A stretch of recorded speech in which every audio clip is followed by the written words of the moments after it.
سلام، خسرو هستم. امروز می‌خوایم با هم یه سالاد اولویه درست کنیم.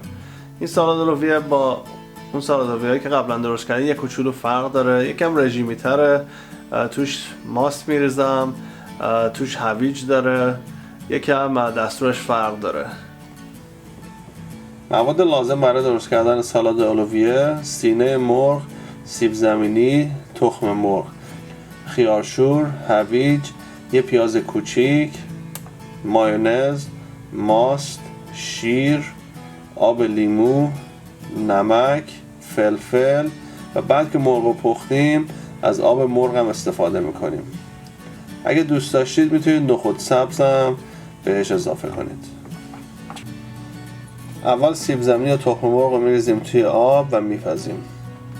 سینه مرغ رو با اون پیاز کوچیک و یکم نمک و فلفل توی آب جوش میریزیم و به مدت 1 ساعت میپزیم. برای اینکه ببینیم سیب زمینیامون پختن، یه چنگال و یه چاقو رو توی سیب زمینی‌ها فرو میکنیم. اگه به راحتی داخل سیب زمینی فرو رفت یعنی که پخته است و آماده. سیب زمینی و تخم مرغ و مرغمون رو بعد از اینکه پختن کنار میذاریم تا کاملا سرد بشن. خب سیب زمینی و تخم مرغ و مرغمون پخته است. الان وقتشه اینا رو با هم مخلوط بکنیم. اگه دستگاه مخلوط کن داشته باشیم میتونید خیلی از این مواد خیلی راحت یا توی مخلوط کن خورد بکنید یا رنده بکنید. اگه نداشتیم باید از رنده دستی استفاده کنید. ولی در هر دو حال سیب زمینی رو حتما باید با رنده دستی رندش بکنید. تخم مرغ هم بستگی به خودتون داره. اگه میخوایم با همین رنده دستی، اگرم نه میتونید بذارید توی دستگاه غذاساز. حالا اینا با همون رنده دستی رندش میکنم.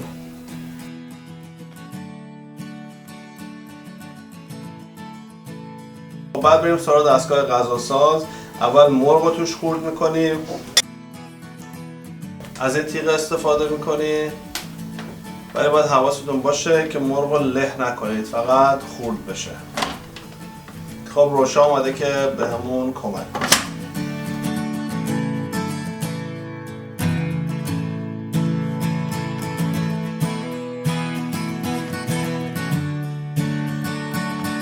خب در همین حد خورد بشه کافیه، دیگه لهش نکنید.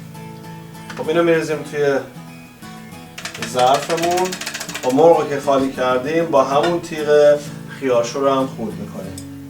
خب اینم خیلی خوردش لازم نیست بکنیم، له نشه. خب این تیغه رو در میاریم و تیغه رنده رو میذاریم داخل دستگاه. خب رندهش حتما باید به سمت ریز باشه، این درشته نه، ریز.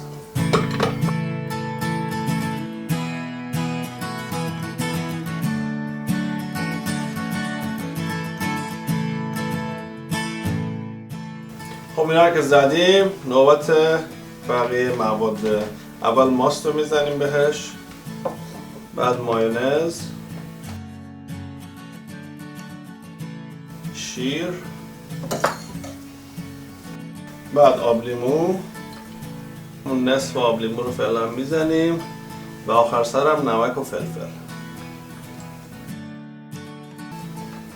بعد اینا رو خوب با هم مخلوط میکنیم. اگه میبینید که یکم سفت شده میتونید آب مرغ هم بهش اضافه کنید. یکم از همون آب مرغی که پختین میریزیم داخلش و خوب همش میزنیم.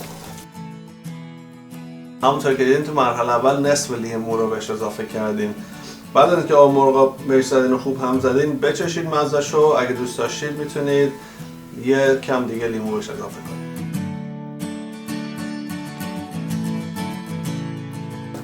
خب اینو خوب که هم زدین، باید بذارین حداقل یه ساعتی دیگه یخچال بمونه خنک بشه، بعد نوش جانش کنید. من روشن ولی همین الان میخوایم امتحانش کنیم. بریم. بیا من اینو بزنم.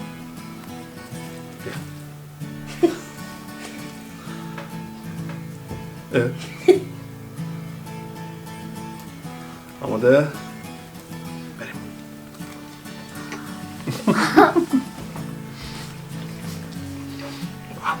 خب چطور بود؟ عالی بود. خب امیدوارم که اینو درست کنید، از خوردنش لذت ببرین. یکم موادش با سالاد اولویه‌های دیگه فرق داره. ما توش هویج میزنیم، نخود فرنگی نداره، حتی به خاطر اینکه بچه‌ها دوست ندارن. توش ماست میزنیم. ماست که بزنید یکم سس مایونز میتونید کمتر استفاده کنید، یه ذره سالمتر میشه. یه مزه خیلی خوبی بهش میده. حتما این غذا رو امتحان کنید. گارانتی. گارانتی میکنیم. آره. تا هفته بعد خداحافظ. دهن پر.